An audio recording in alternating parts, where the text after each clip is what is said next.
សួស្តីអ្នកទេសនាទាំងអស់គ្នាថ្ងៃនេះយើងចាប់ផ្ដើមសិក្សានៅមង្គលសូត្រ3ប្រការមុនដំបូងក្នុងមង្គលសូត្រ3ប្រការមុនដំបូងនេះព្រះសម្មាសម្ពុទ្ធបានសម្ដែងថា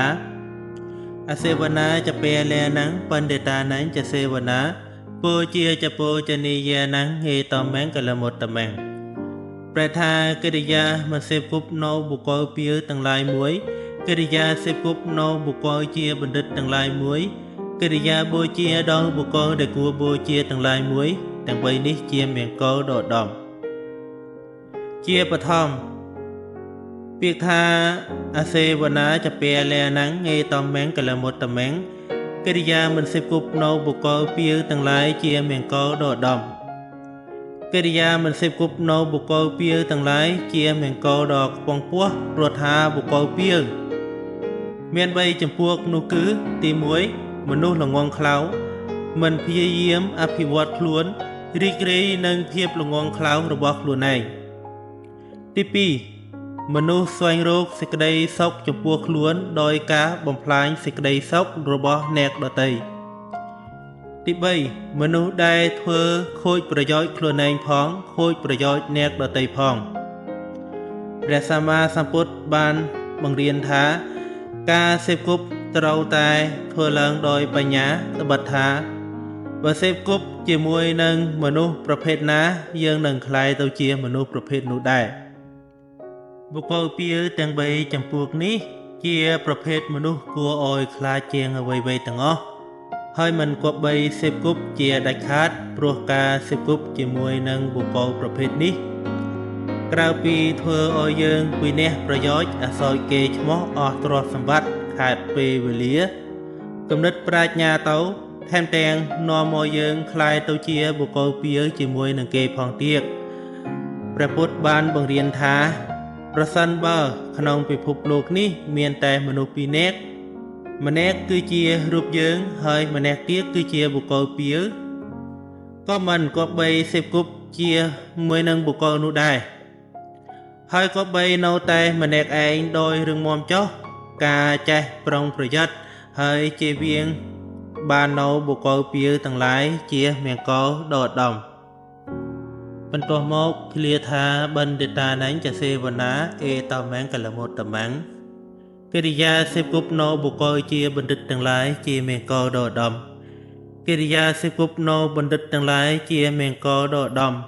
បណ្ឌិតគឺជាអ្នកដែលមានចំណេះវិជ្ជាជ្រាលជ្រៅនិងគុណធម៌ខ្ពង់ខ្ពស់បណ្ឌិតតែងប្រកបដោយធម៌ពីរយ៉ាងនោះគឺហេរិសេចក្តីខ្មាស់បាបនិងឧត្តបៈសេចក្តីខ្លាចបាបព្រះសម្មាសម្ពុទ្ធបានសម្ដែងថាដើម្បីបាននៅសេចក្តីចម្រើនទាំងគំនិតប្រាជ្ញាទាំងក្នុងសេដ្ឋកិច្ចជីវភាពនិងដើម្បីបានជាប្រយោជន៍ទាំងឡាយពួកបុគ្គលគប្បីខ្នះខ្នែងស្វែងរកការសេពគប់ជាមួយនឹងបុគ្គលជាបណ្ឌិតដូច្នេះកិរិយាសេពគប់នៅបុគ្គលជាបណ្ឌិតជាមង្គលដ៏ឧត្តមជាចុងក្រោយឃ្លាថាពោជាចពោចនីយាណੰហេតមੰកលមុត្តមੰកិរិយាបូជាដល់បុគ្គលដែលគួរបូជាទាំងឡាយជាមង្គលដ៏ឧត្តមកិរិយាបូជាដល់បុគ្គលដែលគួរបូជាទាំងឡាយជាមង្គលដ៏ឧត្តមបូជានោះមានពីរយ៉ាងនោះគឺទី1អមិសបូជាការអោយវត្ថុសម្ភារៈទី2បដិបត្តិបូជាដោយការ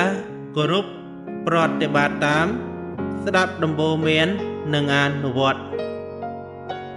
ការបូជា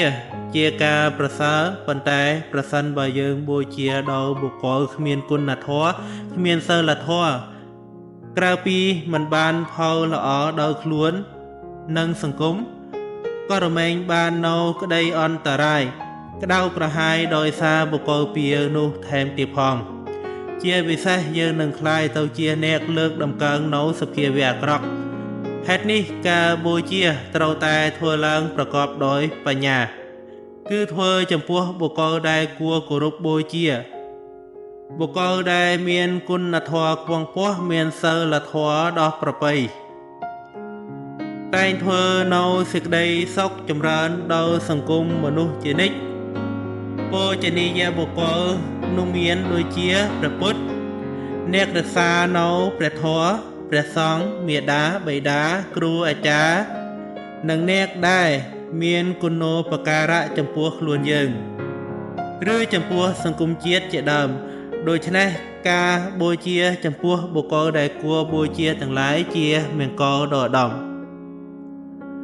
សូមអរគុណអ្នកទាំងអស់គ្នាដែលចំណាយនៅពេលវេលាយ៉ាងវិសេស